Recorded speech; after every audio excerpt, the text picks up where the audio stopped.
என்ன சம்மந்தி சௌக்கியமா? சௌக்கியந்தேன். என்ன இந்த பக்கம் புதுசா? ஒன்றும் இல்லை, உங்களையெல்லாம் பார்த்து பல வருட கணக்காக ஆகிப்போச்சு. அதான் வந்து எட்டி பார்த்துட்டு போகலாமேன்னு வந்தேன். அதானே என் மேல பாசத்துல கீசத்துல வந்துட்டீங்களோன்னு நினைச்சேன். உங்க மேல பாசம் இல்லாமையா? ஊருப்பட்ட பாசம் வச்சிருக்கேன். பாசம் இல்லாம தான் உங்களை எட்டி பார்க்க வந்தேனா? சரிதே. என் மகளை நல்லா நடந்துக்கிறாளா? எப்படி பாத்துக்கிறீங்க? சம்மந்தி என்ன மிரட்டி கேட்குற மாதிரி இருக்கு. உங்க மகளெல்லாம் நான் ராணி மாதிரி பார்த்துக்கிறேன். என்னை விட அப்படி யாரும் பார்த்துக்க முடியாது சம்மந்தி. ஓ, என் மகளும் உங்களை பத்தி நல்ல புகழ்ந்தா. புகழட்டும். உங்க மக தானே, நல்ல புகழ்வா. சரி உட்காருங்க. எதுவும் காப்பி தண்ணி குடிக்கிறீங்களா? என் மருமகளை போட்டு தர சொல்லவா? எதுக்கு பாவத்தை அந்த பிள்ளைய வேலை வாங்கிட்டு உங்க கையாலேயே போட்டு தரது? அடி கிளவி, என்னை வேலை வாங்கவே வந்திருப்பா போல. என் மகளை மட்டும் ஆட்டி படிக்கிறத பத்தாம இங்க வேற வந்துட்டான். அப்படியா சம்மந்தி, நான் டீ போடவா?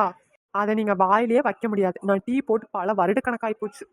பரவாயில்ல சம்மந்தி, அது கசப்பா இருந்தாலும் பரவாயில்ல, இனிப்பா இருந்தாலும் பரவாயில்ல, நான் குடிக்க ரெடிதேன். திருட்டு கிளவி, உனக்கு நானாவது டீ போட்டு தரதாவது. என்னையவே வேலை வாங்குறியாடி? என்னக்கா, வீட்டுக்கு விருந்தாளி வந்திருக்காங்களா? பார்த்தா எப்படி தெரியுது அன்னைக்கிளி?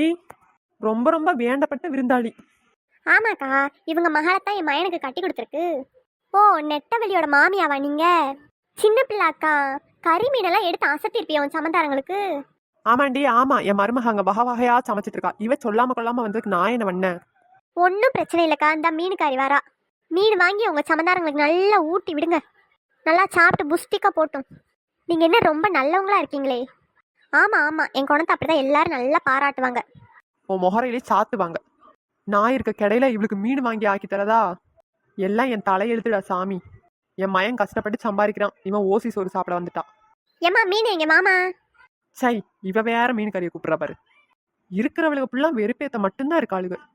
மீனே மீன் மீன் மீனே, கெண்ட மீன், கெளுத்தி மீன், வஞ்சர மீன், வாழ மீனே, மீன் மீன் மீனே. ஏய், அதான் மீன் வாங்குறோம்ல, வீட்டுக்குள்ள வந்து ஏலம் போட்டுட்டு இருக்க. நல்லாவில பேசுறீங்க. நீங்க மட்டும் வாங்கினா வியாபாரம் பார்க்க வேணாமா? போய் ரோட்ல நின்று கத்து. ஏன் வீட்டுக்குள்ள நின்று ஏன் கத்துற? சம்மந்தி கம்மல் இருங்க, மீன் கொடுக்காம போயிட போறா. இவ ஒருத்தி. நானே அதுக்கு தான் ஆசைப்படுறேன். எம்மா டக்குன்னு சொல்லுங்க, என்ன மீன் வேணும்? இருக்கிறதுலே எந்த மீன் விலை கம்மியோ அதை கூட 1/4 கிலோ. நல்லா பொழப்ப கெடுத்தீங்க போங்க. 1/4 கிலோக்கு மீன் வேணுமாம்மா? ஏம்மா அந்த வஞ்சர மீன் 1 கிலோ போடுமா, என் சம்மந்தாரங்களுக்கு ரொம்ப பிடிக்கும். அடி ஆத்தே, வஞ்சர மீனா? அது வாங்குற காசுக்கு 1 மாசம் குடும்பத்தையே ஓட்டிடுவேனே. சரியான இவளா இருப்பா போல, திங்கறக்குனே வந்து தொலைஞ்சிருக்கா.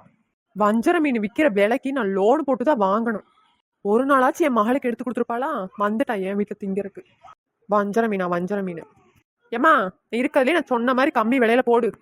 சரி, வாழை மீனில் 100 ரூபாய்க்கு போடுறேன், விலை கம்மியா இருக்கு. ஏதோ ஒரு மீன் 100 ரூபாயா அதிகம்தான், போடு. என்னக்கா சம்மந்திக்கு போய் இப்படி ஒரு மீனை வாங்கி போடுறீங்க? நல்லா வஞ்சர மீனா வாங்கி குழம்பு வைங்கக்கா. ஆமா சம்மந்தி, 4 பொரிச்சு கூட தாங்க. ஆமா நல்லா உனக்கு பொரிச்சு தரேன். வாடி, உன்னைய போட்டு பொரிக்கிறனால என் பாரு வடச்சட்டியில போட்டு. என்ன சம்மந்தி முடங்கிக்கிட்டே இருக்கீங்க? எம்மா ஒரு கூடை எடுத்துட்டு வாங்க, என்கிட்ட கவர் எல்லாம் இல்ல. ஏண்டி 100 ரூபா கொடுக்குற ஒரு கவர் பை தரமாட்டியா? ரொம்ப தான் பிஹூ பண்றாளுங்க. நான்லாம் ஒரு நாள் என் ஆசைக்கு மீன் வாங்கி தின்றதுலடி, போய் இவளுக்கு போய் வாங்க வேண்டியதா இருக்கு. கொடுமை. அதுக்கு என் மருமகளுக்கு ஆக்கி போட்டாங்க கூட பிரயோஜனம். நான் சொல்றதையாச்சும் கேட்கறான். இவ என் மகளை கொடுமை பண்றா, இவளுக்கு போய் மீன் வாங்க வேண்டியதா இருக்கு. என்ன பண்ணி தொலைஞ்சிட்டு அந்த பக்கத்து வீட்டுக்காரி வேற வந்து ஏத்தி விடுறா. சரி, ஒரு நாள் தானே வந்து திண்டுட்டு போட்டும் விடு. அப்படியே மனசை தேத்திக்க வேண்டியதே. அது மீன் குழம்பு வச்சு திண்டு முடிச்சுட்டு சட்டியை கழுவுற வரை என் மனசு ஆறவே ஆறாது. இந்தாத்தான் இந்த கூடையில போடு 100 ரூபாய்க்கு. கொஞ்சம் 2-3 பீஸ் அதிகமா தான் போடு. நான் வியாபாரம் பார்க்க வேணாமா? 2-3 பீஸ் அதிகமா போட்டா நல்லாவே சொல்லுறீங்க. நீ எல்லாம் நல்லா பொழைக்க தெரிஞ்சபடி நல்லா பொழைச்சுப்ப. மீனே மீன் மீன் மீனே, பால மீன், பஞ்சர மீன், கெண்ட மீன், கெளுத்தி மீன், மீனே மீன் மீன் மீனே. காதுக்குள்ள கிடந்து கத்தாதடி. வெளியே போய் எம்பிட்டு வேணாலும் ஏலம் போடு. ஏன் வீட்டுக்குள்ள உட்காந்துக்கிட்டு மீன் கிடக்கா. சை, எல்லாம் உசுர போட்டு வாங்குறதுக்குனே வந்து தொலைஞ்சிருக்குதுங்க போல. இப்போ நீ மீன் வித்துட்டு இந்த தெருவழியில வர சொன்னாங்களாக்கும். ஏமா தெருவுல வரக்கு உனக்கு என்ன? நீ அந்த தெருவையே வாங்கி வச்சிருக்க. நான் வருவேன், இங்கேயே பாயை விரிச்சு கூட படுப்பேன், உனக்கு என்ன? எக்கா போய் மீனுக்காரங்க கிட்ட போய் சண்டை போட்டுட்டு இருக்க. எல்லாம் உன்னைய மிதிச்சா சரியா வருண்டி. ஏக்கா அப்படியே குழம்பு வச்சுட்டு எனக்கு ஒரு 2 துண்டு மீனை போட்டு குழம்பு கொடுத்து விடுக்கா வீட்டில். ம், நல்லா இருக்கும். நான் மொட்டை எடுத்துட்டு போக வேண்டியதே. எல்லாம் பக்கத்து வீட்டில் ஒண்டியே பொழைச்சிக்கோங்கடி. நான் மட்டும் நெத்தியில ராமத்தை போட்டுட்டு போறேன். நான் தான் பொழைக்க தெரியாம பொழைக்கிறேன் போல.